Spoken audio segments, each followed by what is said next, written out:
Lunedì 23 gennaio, Sant'Emerenziana. È il 23° giorno dall'inizio dell'anno, ne mancano 342 al termine.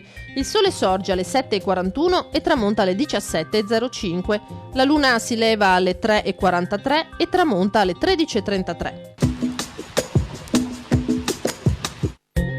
Il Consiglio dei 10 condanna a morte Orsato Priuli, costui, provveditore della Rocca di Anfo, sebbene avesse la possibilità e i mezzi di difenderla, l'aveva ceduta alle truppe imperiali recandosi successivamente a Milano.